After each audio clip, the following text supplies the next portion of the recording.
श्रोता बंधु माने जड़े महिला पुलिस जितेबले अनेक वर्ष पर निज प्रेमिक को देखा करने गले तो से देखिले कि ताका प्रेमिक कौन लोकर जमी रे चाष करुछि आउ एसबु देखि से महिला पुलिस जनक बहुत चिंतित हो गले हेले से निज प्रेमिक को बहुत भल पाउथले।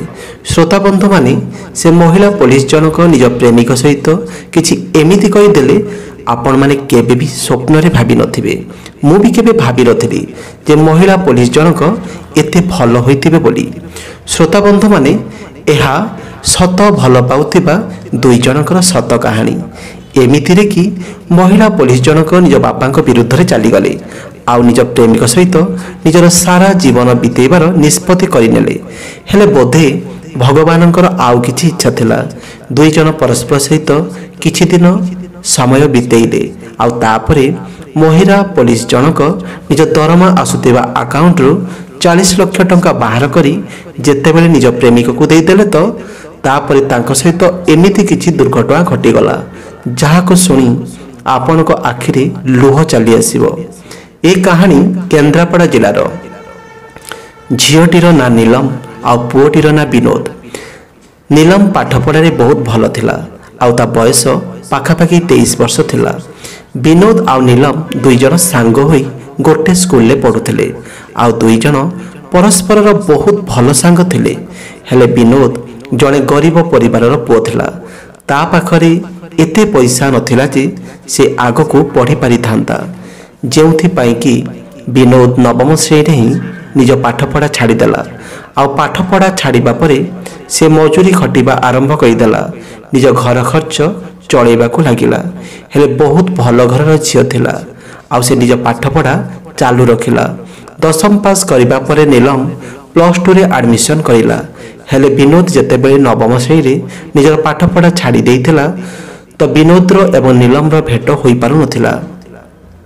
जेतेबेले दुई जन परस्पर अलग हो जाइतिले काहेकि ना दुई जन पाखरे सेतेबेले फोन नथिला जदि मोबाइल फोन थांता से परस्पर सहित कथा होई जाइथांते। विनोद नीलमर जने बहुत भल सांग थिला हेले नीलम कोठी ना कोठी विनोद को छोट बेलू भल पाई बसीथिला हेले एकथा से विनोद को केबे कहि पारि नथिला जे से ताको भल पाउछि बोली। विनोद निज पाठपढ़ा छाड़िबा परे निज काम रे व्यस्त होई गला आ से नीलम विषय रे भाबु भी नथिला। धीरे धीरे जेतेबेले किछि वर्ष बीती गला जेतेबेले नीलम निज +2 पाठ शेष करी निज एडमिशन एक कॉलेज रे करि नेला। नीलम एबे +3 पढ़ुथिला जेतेबेले विनोद निज गाँव रु अन्य एक शहर को जाउथिला आउ से निज गाँ बस स्टैंड रे छिड़ा होई बस रो अपेक्षा करिथिला। ठीक सेतिके बेले अचानक नीलम विनोद को देखिनेला काहेकि ना नीलम भी प्रतिदिन से बस स्टैंड रु बस रे बसी निज कॉलेज को पढ़िया पई जाउथिला। पूरा 4 वर्ष परे नीलम से दिन विनोद को बस स्टैंड रे देखिथिला आ विनोद को देखी से बहुत खुशी होई गला। नीलम विनोद पाखो गला आउ ताको पचाइला तमे केमिति अछ आउ तमे मते किछि न कहि न जणी स्कूल काहे कि छाडी देलो मु तुमको केते खोजिली मु तुम पई बहुत चिंतित थली आउ देखा जे तमे मते एते वर्ष पर बस स्टैंड रे मिली गलो। विनोद जेतेबे नीलम को देखिला तो किछि समय पर्यंत से ताको मने पकेबा को चेष्टा कला तापरे तार मने पड़ी गला आउ से बहुत खुशी होई गला।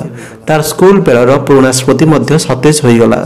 तापरे किछि समय परे दुई जनकर बस आसी गला आउ दुई जन गोटे बस रे बसी गले आउ तापरे परस्पर सहित अनेक कथा हेबाकू लागिले। नीलम विनोद को पचाइला तमे स्कूल काई छाड़ी देलो सेतेबे विनोद कहिला कि नीलम तमे जानिछ आम घरर परिस्थिति ठीक नथिला आउ तमे एहा भी जानिछ मु जने गरीब घरर पुओ सेथिपाई मो स्कूल पाठपढ़ा छाड़िबा परे मूल लागिली मजूरी खटिबाकू लागिली काहेकि ना मते मो घर लोकों कथा भी बुझीबार थिला। तापरे विनोद नीलम को पचाइला जे नीलम तमे कुह तमे कुआडी जाउछ।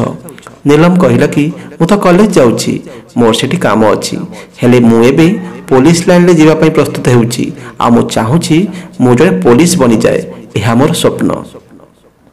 जेतेबेले विनोद एकथा सुनिला तो से कहिला यह तो बहुत भल कथा। तापरे नीलम विनोद को कहिला कि कौन तमे फेसबुक चलाउछ तो विनोद कहिला कि हाँ मो पाखरे स्मार्टफोन अछि आ मो फेसबुक चलाउछि। सेतेबे नीलम कहिला कि तबे ठीक अछि मते फेसबुक रे मेसेज करो। मोर जेबे भी तुम सहित कथा हेबा इच्छा हेब तो मु तुमको फेसबुक रे कथा होइजिबी। एहापरे दुई जन परस्पर सहित निज निज फेसबुक आईडी शेयर करिले। सेतेबेलको नीलम कॉलेज भी आसीगला। नीलम बस ओह्लाइला आ कॉलेज भीतर को चलीगला। तापर विनोद निज काम रे चलीगला। मार्केट जाई काम सारिया परे संध्यारे निज घर को फेरी आसिला। संध्या बेले से दुई जन को समय मिलुथिला तो से दुई जन फेसबुक रे परस्पर सहित चैटिंग करुथिले आ अनेक समय धरी कथा हेउथिले। काहेकि ना अनेक वर्ष परे से दुई जनकर देखा होइथिला। धीरे धीरे से दुई जनकर परस्पर सहित कथा हेबाटा बहुत बढ़ीगला। एमिति भावरे ही किछि मास बीतीगला। आ पुणी थरे विनोद आ नीलम बहुत गभीर बंधुत्व होईगला। गोटे दिन नीलम पुलिस रे भर्ती होगापी परीक्षा थिला। से विनोद को कहला कि कौन तमे मते परीक्षा सेंटर को छाड़ीबा को जाई परिबो। विनोद किछि समय भाबिला हेले नीलम को मना करि पाला नाही। आ तापरे कहला कि ठीक अछि मु तुमको नेकी जीवी। यह परदिन सकाळु विनोद नीलम को परीक्षा देवा पई परीक्षा सेंटर को नहीं गला। आ नीलम परीक्षा दे सारिबा परे पुणी दुई जन मिसी बुलाबुली करी खाई पी मजा मस्ती करी निज निज घर को फेरिले। से दिन परठु नीलम बहुत खुशी थिला। काहेकि ना प्रत्येकटी मुहूर्त रे विनोद तार साथ देउथिला। जेउथि पाई कि नीलम को विनोद भल लागिबाकू लागिथिला। केउठी ना केउठी नीलम विनोद को निज मन दे सारिथिला। आउ एहा एक साधारण कथा जे कौनसी पुओ जदि कौनसी झील प्रति एते भावना देखैब तेबे कौनसी भी झील भल पाई बसिब। हेले गोटे दिन विनोद नीलम सहित चैटिंग करुथिला। आ चैटिंग करी करी किछि काम मध्य करुथिला। ठीक सेतिकी बेले ता हाथरू फोन टी खसी पड़ी तले पड़ीगला। आउ ता फोन रो स्क्रीन भांगीगला। यह देखि विनोद बहुत दुखी होईगला। आ सेपट नीलम बहुत चिंतित होईगला। काहेकि ना से दुई जन परस्पर सहित केवल फेसबुक रे ही कथा हेउथिले। एबे पर्यंत दुई जन निज निज नंबर शेयर करि नथिले। जेउथि पाई कि नीलम विनोद को बहुत सारा मेसेज कइला। हेले विनोद रो फोन तो भांगी सारिथिला। जेउथि पाई कि विनोद ता मेसेज पढ़ी पारु नथिला। आ से बहुत चिंतित थिला। एहा परे परदिन सकाळु विनोद एक मोबाइल दुकान को गला। आ निज फोन सजाड़िया पई दे देला। आ जेतेबेले फोन सजाड़िया पई देला तो दुकान वाला कहला जे 4-5 दिन समय लागिबो तापरे तुमको फोन मिल जिवो। हेले 4-5 दिन पर जेतेबेले विनोद को निज फोन मिला तो सेतेबे से निज फोन ऑन करिला। आ देखिला जे नीलम ताको फेसबुक रे बहुत सारा मेसेज करिछि। विनोद जेतेबेले सब मेसेज को गोटी गोटी करी पढ़िला तो से बहुत खुशी होईगला। तापर से नीलम को मेसेज कहिला। आ निजर सब असुविधा कहिला जे केमिति भाबरे ता फोन भांगी जाइथिला। जेउथि पाई से ताको मेसेज करि पारु नथिला। नीलम जेतेबेले एकथा सुनिला विनोद ऊपर बहुत रागिगला। आ कहिला कि तुमको जणा अछि मो मन कोनसी काम रे भी बिल्कुल लागु नथिला। तमे जानिछ मु केते चिंतित होई जाइतिली। मो मन रे विभिन्न प्रकार कथा चलीथिला जे जणा नाही एमिति कोन होई गला जेउथि पाई तमे मो सहित कथा होनो। तापरे नीलम विनोद को कहला कि मु तुमको काली ही देखा करिबा को चाहूची। मोर तुमको देखा करिया पई बहुत इच्छा हेउची। नीलम एक होटल ना कहला। आ कहला कि काली ए होटल को चली आसीबो मु तुमको सेठी देखा करिबी। विनोद भी बहुत खुशी होई गला। काहे कि ना तार भी नीलम को देखा करिया बहुत इच्छा थिला। एबे कोठी ना कोठी विनोद भी नीलम को पसंद करबा को लागिथिला। हेले विनोद बहुत गरीब थिला। जेउथि पाई कि से नीलम को निज भल पाइबा कथा कहि पारु नथिला। ता परदिन जेमिति ही सकाळ हैला तो विनोद भल भाबरे रेडी होई नीलम को देखा करिया पई बाहरी गला। नीलम जेतेबेले होटल को आसिला तो से सबुठु प्रथमे निज भल पाई विनोद आगरे मन खोली कहिदेला। आ कहिला कि विनोद मु तुमको बहुत भल पाउछि। आ मु तुम सहित सारा जीवन बितेबा को चाहूछि। यह सुनी विनोद कहिला कि नीलम तमे बहुत भल घर झियो आ मु बहुत गरीब घर पुओ। आ तमे पाठ पढ़ारे मध्य बेस भल। किछि दिन पर तमे पुलिस बनि जिवो। मु तुम योग्यर नुह। तमे कोसी भल पुओ देखि बाहा होई जिवो। हेले नीलम जिदी धइला आ कहिला कि देख मोर कौन असुविधा नहीं। मु केवल तुमको भल पाउछि आ तुमको ही बाहेबी। विनोद नीलम को मना करि पारला नहीं। तापरे दुई जन परस्पर को निज नंबर शेयर करले। आउ से दिन परठु दुई जन परस्पर सहित କଥା ହେବାକୁ ଲାଗିଲେ। ଏବେ ସେ ଦୁଇ ଜଣ ପରସ୍ପର ସହିତ ଦେଖା କରିବାକୁ ମଧ୍ୟ ଲାଗିଲେ। ଯେବେ ବି ଦୁଇ ଜଣଙ୍କୁ ସମୟ ମିଳୁଥିଲା କେବେ ମାର୍କେଟରେ ଦେଖା କରୁଥିଲେ ତ କେବେ ପାଠପଢ଼ା ବାହାନାରେ ଦେଖା କରି ନେଉଥିଲେ, କେବେ ଅନ୍ୟ କୌଣସି ଜିନିଷ ବାହାନାରେ କେଉଁଠି ନା କେଉଁଠି ଦୁଇ ଜଣ ପରସ୍ପରକୁ ଦେଖା କରି ନେଉଥିଲେ। ସେହି ଦିନ ଗୁଡ଼ିକ ମଧ୍ୟରେ ଅଚାନକ ଗୋଟେ ଦିନ ନୀଲମର ଘରକୁ ଜଏନ୍ ଲେଟର ପଳେଇ ଆସିଲା। ନୀଲମ ଯେତେବେଳେ ସେ ଲେଟରକୁ ଖୋଲିଲା ତ ସେ ଜାଣିବାକୁ ପାଇଲା କି ସେ ପୋଲିସ ଅଫିସର ବନି ସାରିଛି। ଆଉ କିଛି ଦିନ ପରେ ତାକୁ ଟ୍ରେନିଂ ପାଇଁ ଯିବାର ଅଛି। ଯେତେବେଳେ ekatha ବିନୋଦକୁ ଜଣାପଡ଼ିଲା ତ ବିନୋଦ ବହୁତ ଖୁସି ହୋଇଗଲା।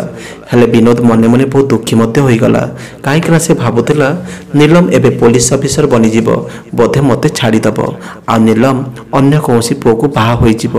ଏହା ସବୁ ଭାବି ବିନୋଦ ଏବେ ବହୁତ ଚିନ୍ତିତ ରହିବାକୁ ଲାଗିଥିଲା। ଆଉ କିଛି ଦିନ ପରେ ନୀଲମ ନିଜ ଟ୍ରେନିଂ ପାଇଁ ଚାଲିଗଲା। ବିନୋଦ ନିଜ ଘରେ ରହି କେବେ କେବେ କାହା ଦୋକାନରେ କାମ କରୁଥିଲା ତ କେବେ କାହା ଘରକୁ ଯାଇ ମୂଲିଆ କାମ କରୁଥିଲା। ଯେମିତି ସେମିତି କରି ନିଜ ଘର ଲୋକଙ୍କର ଜୀବିକା ଚଳାଉଥିଲା। ଏମିତି ହିଁ ଦେଖୁ ଦେଖୁ ପୁରା ଗୋଟେ ବର୍ଷ ବିତିଗଲା। ଆଉ ସେପଟେ ନୀଲମର ଟ୍ରେନିଂ ବି ପୂରଣ ହୋଇଗଲା। ଆଉ ସେ ନିଜ ଡ୍ୟୁଟିରେ ଜଏନ୍ କରି ନିଜ କର୍ତ୍ତବ୍ୟ ପାଳନ କରିବାକୁ ଲାଗିଲା। ନୀଲମ ବହୁତ ଭଲ ପଇସା ରୋଜଗାର କରିବାକୁ ଲାଗିଲା। ଠିକ୍ ସେତିକି ବେଳେ ନୀଲମର ମନକୁ ଭାବନା ଆସିଲା ଯେ ବିନୋଦକୁ ନିଜ ପାଖକୁ ଡକେଇଦେବ। ଏହାପରେ ନୀଲମ ବିନୋଦକୁ ଫୋନ୍ କଲା ଆଉ କହିଲା କି ମୋର ତୁମକୁ ଦେଖା କରିବା ପାଇଁ ବହୁତ ଇଚ୍ଛା ହେଉଛି। ଆମେ ଦୁଇ ଜଣକୁ ଦେଖା କରିବା, ଗୋଟେ ବର୍ଷ ହୋଇଗଲାଣି। ସେଥିପାଇଁ ମୁଁ ଚାହୁଁଛି ଯେ ତମେ ମୋ ପାଖକୁ କିଛି ଦିନ ପାଇଁ ଚାଲି ଆସ, ତାପରେ ତମେ ଏଠି ରହିବାକୁ ଲାଗିବ। ହେଲେ ବିନୋଦ ନୀଲମକୁ ମନା କରିଦେଲା ଆଉ କହିଲା ମୁଁ ଯିବି ନାହିଁ। ମୁଁ ଯଦି ତମ ପାଖରେ ରହିବି ତେବେ ଲୋକମାନେ ଆମ ବିଷୟରେ କ'ଣ ଭାବିବେ। ହେଲେ ନୀଲମ ଜିଦି ଧରି ବସିଲା ଆଉ କହିଲା ଯେ ଦେଖ ମୋର କୌଣସି ଫରକ ପଡ଼େ ନାହିଁ ଯେ ଲୋକମାନେ ଆମ ବିଷୟରେ କ'ଣ ଭାବୁଛନ୍ତି, କ'ଣ କହୁଛନ୍ତି। ମୁଁ କେବଳ ଚାହୁଁଛି ଯେ ତମେ ମୋ ପାଖକୁ ଚାଲି ଆସ। ବିନୋଦ ଏଥର କିନ୍ତୁ ନୀଲମକୁ ମନା କରିପାରିଲା ନାହିଁ। ଆଉ ନିଜର ସବୁ ଡ୍ରେସ୍ ଏବଂ ଜରୁରୀ ଜିନିଷ ପ୍ୟାକ୍ କରି ନୀଲମ ପାଖକୁ ଚାଲିଗଲା। ନୀଲମ ଏକ ଫ୍ଲାଟ୍ ଭଡ଼ା ନେଇଥିଲା। ଆଉ ସେହି ଫ୍ଲାଟ୍ରେ ନୀଲମ ଓ ବିନୋଦ ଏକ ସାଙ୍ଗରେ ରହିବାକୁ ଲାଗିଲେ। ଦୁଇ ଜଣଙ୍କର ଜୀବନ ବେଶ ଭଲରେ ଚାଲିଥିଲା। ଆଉ 2 ମାସ ପର୍ଯ୍ୟନ୍ତ ବିନୋଦ ନୀଲମ ପାଖରେ ରହିଗଲା। ଆଉ ଗୋଟେ ଦିନ ବିନୋଦ ନୀଲମକୁ କହିଲା କି ଏବେ ମୁଁ ନିଜ ଘରକୁ ଯିବା ପାଇଁ ଚାହୁଁଛି, କାହିଁକିନା ଯଦି ମୁଁ କିଛି କାମ କରିବି ନାହିଁ, ଘରକୁ ପଇସା ଦେବି ନାହିଁ, ତେବେ ଘର ଖର୍ଚ୍ଚ କେମିତି ଚଳିବ। ଏହା ଶୁଣି ନୀଲମ କହିଲା କି ବାସ୍ କେବଳ ଏଇ ଛୋଟ କଥା ପାଇଁ ତମେ ଏତେ ବ୍ୟସ୍ତ ହୋଇପଡ଼ୁଛ। ତମେ ପ୍ରତି ମାସରେ ଘର ଲୋକଙ୍କୁ କେତେ ପଇସା ଦିଅ।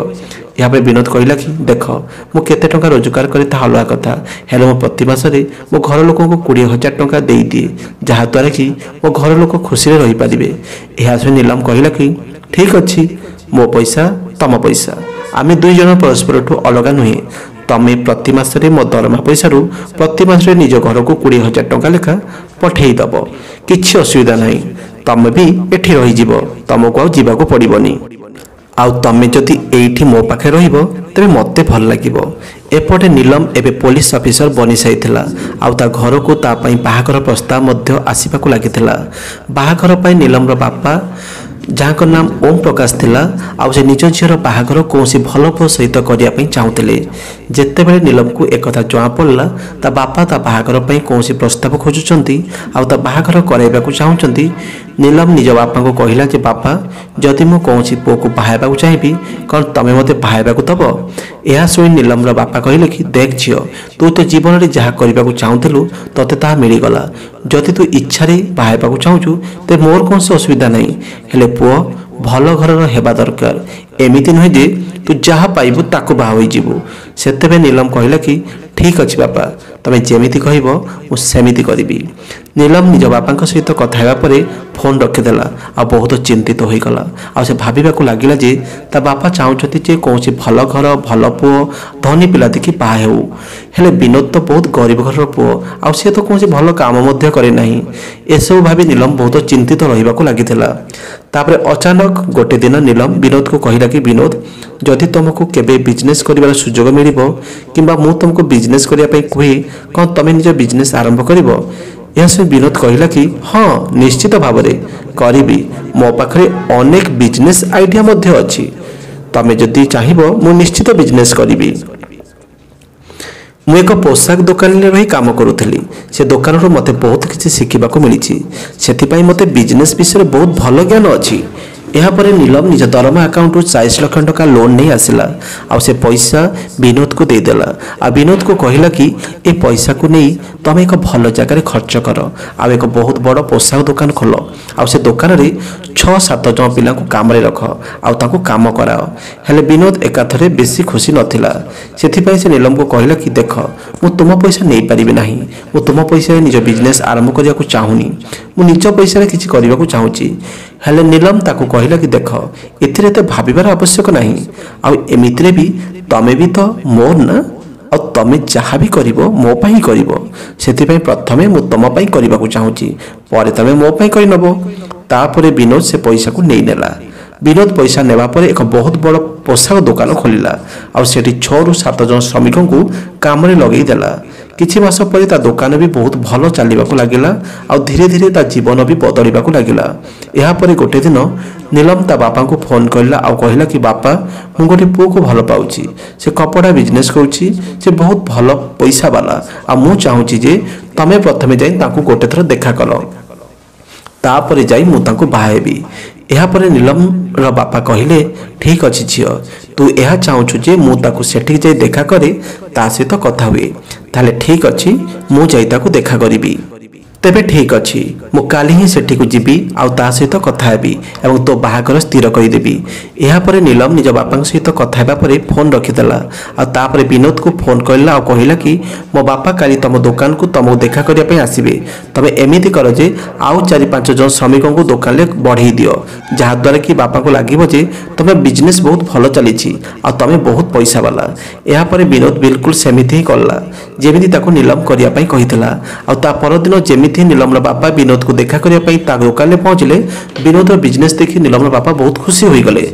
आ कहले कि पुओ विनोद तुम बहुत भल काम करुछ मु मो झीर बाहागर तुम सहित करिया पई चाहूची विनोद नीलम बापा को बहुत मान सम्मान दे दुकान ले बसाइला तांको किछि खाइबा पिया पई देला तांको सहित ढेर सारा कथा हैला आ से नीलम बापा को कहला कि बापा बाहागर पाई मते मो घर लोक सहित कथा हेबाको पड़िबो एहा सुनि नीलम बापा कहले कि ठीक अछि पुओ मते कुह जे केउ दिन तो बापा मां सहित कथा हेबी सेतबे विनोद कहला कि बापा मु आपन को जणै देबी जे केउ दिन मो बापा मां को आपन देखा करिवे एहा परे नीलम बापा सेठी विनोद सहित कथावार्ता हेले आ कथावार्ता हेबा परे सेठो निज घर को चली गले आ घर को जिबा परे ठीक गोटे मास परे नीलम बापा विनोद बापा मां सहित भेट होई कथा हेले आ भेट हेबा परे दुई जनकर बाहागर स्थिर होई गला आ किछि मास परे से दुई जनकर बाहागर होई गला आ से दुई जन हस खुशी रे निज जीवन जीवा को लागिले श्रोताबंध माने